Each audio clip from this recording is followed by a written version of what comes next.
Good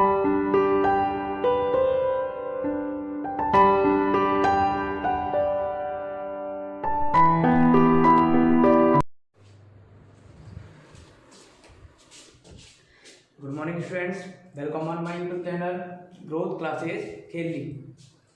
आज हम next part पढ़ने वाले हैं find the square root of 2। हम 2 का स्क्वायर रूट और कई सारे जो परफेक्ट स्क्वायर होता है उनका स्क्वायर रूट आराम से निकाल लेते हैं, प्राइम फैक्टराइजेशन करते हैं और पेयर बनाते हैं, मल्टीप्लाई कर लेते हैं। ठीक है, जैसे जैसे पेयर में से वन नंबर लिया, 1 नंबर ले लेंगे, जो भी नंबर्स आते गए उन सबका क्या कर दिया, मल्टीप्लाई। वो तो क्या हो जाता है, एक परफेक्ट स्क्वायर का स्क्वायर रूट निकालना। लेकिन कोई नंबर परफेक्ट स्क्वायर नहीं है, फिर भी हमें स्क्वायर रूट निकालना है उसका, तो हम कैसे निकालना है, कोई फिक्स तो होता नहीं कि आप 2 का स्क्वायर रूट कैसे निकालें। अब 1 का मल्टीप्लाई 1 से करते हैं 1 ही आता है, 2 का 2 से करते हैं 4 आता है, ये तो बीच वाला नंबर रह गया। 2, 3 ऐसे कई सारे नंबर होते हैं जिनके हमें स्क्वायर रूट निकालना है। ठीक है, जैसे लास्ट क्लास में हमने क्या सीखा था, किसी डेसिमल नंबर को फ्रैक्शन में चेंज करना। फ्रैक्शन में चेंज करना मतलब उसमें 2 केसेस आ रहे थे, एक तो टर्मिनेट वाले आ रहे थे कि नहीं आ रहे थे, जो डिवाइड कंप्लीट हो जाता है, जैसे 0.753 ये है, ये तुम्हें फ्रैक्शन में चेंज करना था तो आराम से कर लेते थे। तो क्या करते थे, 753/1000 ये तो कर रहे थे।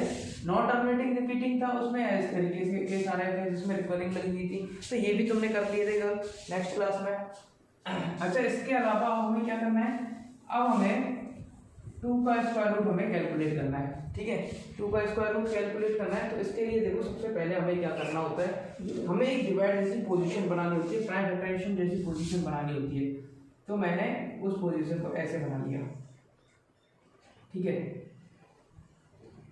ऐसे बना लिया। अब जो नंबर हमारे पास गिवन है उसको हमने गिवन को नंबर को लिख दिया। अब ऐसा होता है कि एक बड़ा नंबर भी होता है, छोटा भी नंबर हो सकता है। हमें सबसे पहले तो ये देखना है हमारे गिवन नंबर में पॉइंट तो नहीं है। पॉइंट है तो पॉइंट के आगे वाला और पॉइंट के पीछे वाला 2 पार्ट्स हम माइंड में सोच के चलेंगे। ठीक है, पॉइंट फर्स्ट टॉप पॉइंट से पहले, ठीक है, और आफ्टर पॉइंट और पॉइंट के बाद, पॉइंट से पहले और पॉइंट के बाद। जैसे सपोज करो 530.78 लिखा, तो पॉइंट के पहले अलग नंबर सोचेंगे, पॉइंट के बाद अलग नंबर सोचेंगे। अच्छा, इसमें पॉइंट नहीं है। ठीक है, अब हम सोचते हैं माइंड में कि क्या एक्चुअल इसमें पॉइंट नहीं है, तो पॉइंट से पहले वाले नंबर्स के पेयर बना लेते हैं। ठीक है, पॉइंट नहीं है, पॉइंट होता जैसे इसमें है तो पेयर बनाते, तो ये पेयर बन गया, फिर ये अकेला रह जाता है। ठीक है, लास्ट की डिजिट अकेले रह जाए कोई प्रॉब्लम नहीं है, लेकिन पीछे से पेयर बनाते हुए चलो। ऐसे ही पॉइंट से इधर की तरफ पेयर बनाते हुए चलो, इधर पेयर बन गया। सपोज करो यहाँ 3 और लिखा होता, जब इसका पेयर नहीं बनता तो हम क्या करते, एक 0 अपनी मर्जी से लगा लेते, तो तब तो पेयर बन जाता, 0 लगाने से कोई फर्क भी नहीं पड़ता। ऐसे ही यहाँ लिखा हुआ था 78763, ठीक है, 0.67905 ऐसे लिखा है, तो पेयर कैसे बनेंगे, 1 पेयर 2 पेयर 3 पेयर। ठीक है, इधर 1 पेयर 2 पेयर 3, ये अकेला रहेगा। इसमें 0 क्यों नहीं लगा रहे, 0 लगाने का कोई मतलब ही नहीं है, 0 आगे लगाएंगे तो 07 ही तो रहेगा, यहाँ तो फिर भी थोड़ा इफेक्ट पड़ता है। ठीक है,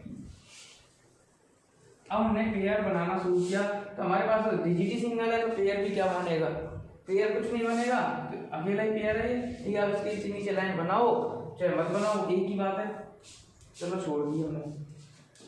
अब हम देखते हैं जो हमें स्क्वायर रूट हमें याद है, स्क्वायर हमें याद है, 1 का स्क्वायर क्या होता है 1, 2 का स्क्वायर क्या होता है 4, 3 का स्क्वायर क्या होता है 9, 4 का स्क्वायर क्या होता है 16, 5 का स्क्वायर क्या होता है 25। इसमें से कौन सा स्क्वायर नंबर ऐसा है जो इस नंबर से पहले आ रहा है, देखो 25 से तो बहुत छोटा है, 1 से बड़ा है, ठीक है, 4 से छोटा है, तो मतलब ये लेना पड़ेगा, इससे तो छोटा है।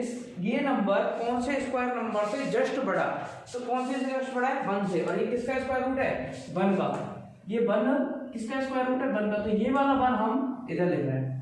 ठीक है, 1 का मल्टीप्लाई किससे किया होगा 1 से किया होगा, तभी तो 1 आया होगा।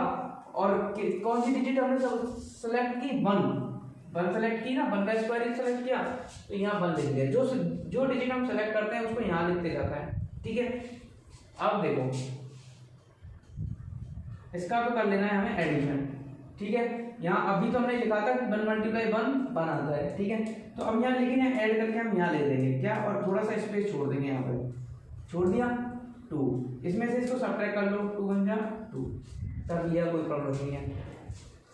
अच्छा 2 के पास यहाँ साइड में हमें कोई एक डिजिट पुट करनी है, ठीक है, कोई भी डिजिट, और जो डिजिट यहाँ पुट करेंगे वही डिजिट यहाँ पुट करेंगे, और डिजिट पुट करने के बाद जो आंसर आएगा वो इससे कम आना चाहिए। किससे कम आना चाहिए? इससे कम आना चाहिए, ठीक है। ऐसा हम सोच लेंगे, कम आ जाएगा।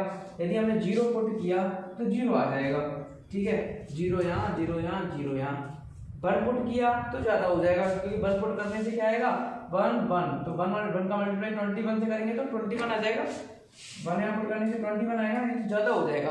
अब 0 पुट करने से यदि हम 0 ही पुट करते रहेंगे तो नेक्स्ट स्टेप में भी हमें 0 पुट करना पड़ेगा, फिर 0, क्या नया मिला हमें? कुछ नहीं। अब हमें यही भी दिख रहा है, यहाँ डिजिट नहीं बच रही, कोई डिजिट बच रही होती तो पूरा, जैसे यहाँ पे पेयर बन रहा होता है, 0 8 का पेयर और होता है यहाँ पे, तो हम पूरा का पूरा पेयर ही उठा लेते, 0 8 को एक साथ नीचे ले आते, और लेकिन यहाँ तो नहीं है ऐसा। अब नहीं है तो अब क्या करें? हम क्या करते हैं, अपने पास पॉइंट लगा लेते हैं, ठीक है, पॉइंट लगा लेते हैं। डिवाइड में क्या करते हैं, पॉइंट के बाद हमें 1 0 मिलती है, ठीक है, यहाँ हमें 2 0 मिलती है, ठीक है। मन करे जितनी 0 लगा लो, हम 2 2 करके नीचे लेके आएंगे, ठीक है, इतनी जरूरत पड़ेगी और बढ़ा देंगे। तो 2 0 मैंने यहाँ से नीचे ले आया, ठीक है, क्या बन गया है? ये 100 बन गया, बना नहीं बना? अच्छा 100 बन गया तो 1 का मल्टीप्लाई 21, 22 का मल्टीप्लाई 2 से 44, 23 का मल्टीप्लाई 3 से 69, 24 का मल्टीप्लाई 4 से 96, 25 का मल्टीप्लाई 5 से 125। डिजिट देखो वही सेम रख रहा हूं मैं, ठीक है, इस पॉइंट इस जगह पे सेम डिजिट होनी चाहिए। कौन सा आ रहा है इससे? 100 से जस्ट कम 96, तो 96 हमने लिखा। कब आया ये? जब 4 4 पुट किया, ये तो किया 4 पुट किया तो यहाँ पर, लेकिन यहाँ स्पेस देखो, यहाँ पॉइंट के बाद वाली डिजिट आना शुरू हो गई। तो जैसे ही पॉइंट के बाद वाले डिजिट आना शुरू हो जाए तो हमें क्या लगा लेना है? पॉइंट लगा लेना है। लगा लिया, ये क्या बन गया? 28, यहाँ क्या बचा? 4 रिमाइंडर, फिर नेक्स्ट पेयर और ले आए, क्या बन गया? 0 0। अब यहाँ 28 के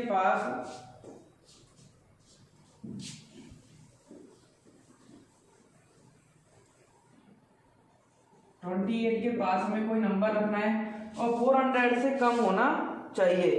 तो ऐसा नंबर यदि मैं 1 पुट करूं तो 281 आएगा, और 282 पुट करूं तो ये तो ज्यादा हो जाएगा। देखो 2 2 जब 400, फिर 82 का भी डबल, ऐसे मल्टीप्लाई करके देखना 400 से ज्यादा आएगा, 400 से या 500 से भी ज्यादा आएगा, क्योंकि 250 का मल्टीप्लाई 2 करते हैं 500 आता है, ये उससे ज्यादा नंबर है। तो क्या आ गया? 281, क्या पुट किया? 1 माइनस, सॉरी इधर तो प्लस लगाओ चाहे मत लगाओ, लेकिन यहाँ हमें ऐड करना है, इतना ध्यान रखना, ठीक है। इधर सब्ट्रैक्शन करेंगे तो कितना आएगा? 119। अगला पेयर ले आते हैं, ले आए अगला पेयर एक साथ नीचे आता है। अब 282 के बगल में हमें कोई नंबर पुट करना है और इससे छोटा रहना चाहिए वो नंबर, तो ऐसा नंबर मैं पुट करूंगा 4। कौन सा? 4। मल्टीप्लाई करके देखो जल्दी से क्या आएगा? 4 मैंने पुट कर दिया, 4 पुट करने के बाद आएगा 11296, और सब्ट्रैक्शन करेंगे तो इसमें से 604, ये आ गया 2828। ऐड कर लेंगे इनको, 4 हमने वहां पुट कर ही दिया। फिर डिवाइड नहीं जा रहा ना, डिवाइड हो जाएगा कैसे? इधर बड़ा नंबर है, छोटे नंबर है, तो हम क्या करें? पेयर ले आए, ठीक है। कभी कभी ऐसा होता है कि 9 टाइम से भी ज्यादा डिवाइड चला जाता है, जैसे 10 रखने पे भी इससे बड़ा रहता है, मतलब ये नंबर बहुत बड़ा रहता है कभी भी 10 रखने से। जैसे 282 रखा, इधर मल्टी डिवाइड करना है, अब हमें अब डिजिट पुट करनी है, तो 9 से रखने से भी बहुत छोटा नंबर आता है, 10 रखने से भी छोटा आता है, 11 रखने से भी और छोटा आता है, मतलब इससे छोटा ही रहता है। तो हमें 9 से ज्यादा पुट नहीं करना होता, हमें मैक्सिमम हम 9 पुट कर सकते हैं, ठीक है। अगली स्टेप में देखते हैं फिर उसको। अब अच्छा इसके बगल में हमें कोई नंबर लिखना है, 28 के बगल में मैंने लिखा इस बार 2, ठीक है, और 2 का मल्टीप्लाई किया मैंने जब 56564, ठीक है। इधर ऐड कर लेंगे इनको 28284, और इधर इनको सब्ट्रैक्ट कर देंगे, ये तो सब्ट्रैक्शन चल रहा है, ये वाला 2 हमने ऊपर पुट कर दिया। सब्ट्रैक्शन करेंगे, सब्ट्रैक्शन में आ जाएगा 3 8 36। ठीक है, अब देखो जीरो पेयर खत्म हो गए, और ले लेते हैं पेयर। अभी तो डिवाइड पता ही नहीं कब तक चलेगा, ये ले लेते हैं 0 0। अब यहाँ से फिर हमें एक और डिजिट रखनी है यहाँ बगल में। अब हम इसके बगल में रख रहे हैं 1, और 1 यहाँ रखना पड़ेगा, यही आ जाएगा 2 8 2 8 4 1। इतना पुट किया, 1 पुट किया। ठीक है, माइनस करना है इससे आगे। अभी तुम्हें सॉल्व करके चलना है, और इसका आंसर मैं बता देता हूँ तुम्हें, अगली डिजिट 3 5 आएंगी। ठीक है, ये एक ऐसा केस बनेगा कि नंबर्स आते चले जाएंगे, आते चले जाएंगे, आते जाएंगे, आते जाएंगे, आते जाएंगे। ठीक है, पर लेकिन ना तो ये डिवाइड खत्म होगा, और ना तो ये टर्मिनेट होगा, और ना ही ये रिपीट होगा। तो ना खत्म हो रहा है, और खत्म भी नहीं हो रहा, और रिपीट भी नहीं हो रहा, तो क्या कौन सा केस होता है? रिपीट भी नहीं होता, non repeating, non terminating. Last वाला थर्ड केस, एक तो टर्मिनेट था, एक नॉन टर्मिनेट रिपीटिंग था, दूसरा केस एक नॉन टर्मिनेट नॉन रिपीटिंग, मतलब थर्ड केस। और थर्ड केस में कौन से नंबर होते थे? Irrational number. ठीक है, तो हमें समझ में आ जाना चाहिए कि ये कैसा नंबर है? इरेशनल नंबर है। अब तुमसे क्वेश्चन कैसे पूछा जाएगा? Find the square root of 2 का स्क्वायर रूट फाइंड करो। तो हम ऐसे फाइंड कर लेंगे। ठीक है, तुम्हें कई सारे क्वेश्चन इसके डिस्क्रिप्शन में मिल जाएंगे, पर लेकिन अब इसके साथ साथ मैं तुम्हें एक क्वेश्चन और समझा रहा हूँ, 1024। इसका तो मैं स्क्वायर रूट निकाल के बता रहा हूँ। ठीक है, इसका स्क्वायर रूट हम निकालेंगे, और यदि यहाँ क्वेश्चन जैसे ये मिल गया तो निकाल दिया। अब तुमसे पूछा जाए find the prove that under root 2 is an irrational number. Under root 2 is an irrational number. तो तुम्हें यही प्रोसेस करनी है, और तुम्हें बोलना है कि 1.414213 dot dot dot is not non terminating and non repeating case, so it is an irrational number. समझ में आ गया? जब इस केस में आ जाता है तो कौन सा केस बन जाता है? इरेशनल नंबर का केस बन जाता है। बहुत आसान था। चलो एक 1024 का सीख लेते हैं हम।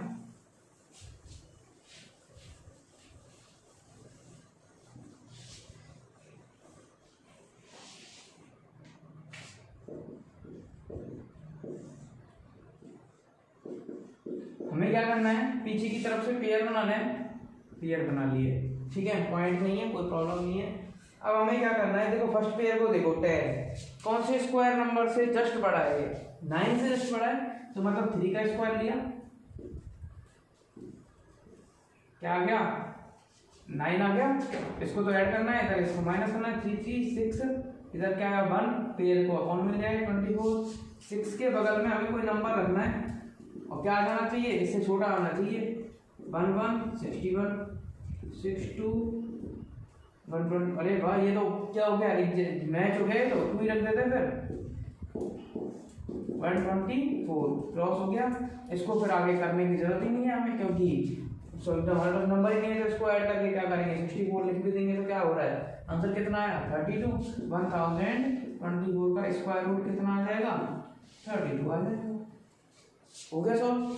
तो ऐसे हमें इनको सॉल्व करना है। ये परफेक्ट स्क्वायर नंबर था, इसलिए निकल गया। क्या ये इरेशनल नंबर है? नहीं है, क्योंकि ये टर्मिनेट हो गया, और जब टर्मिनेट हो जाता है या फिर रिपीट होने लग जाता है तो वो एक रेशनल नंबर होता है, ना कि इरेशनल नंबर। ठीक है, आज के लिए इतना ही। हम पढ़ेंगे आगे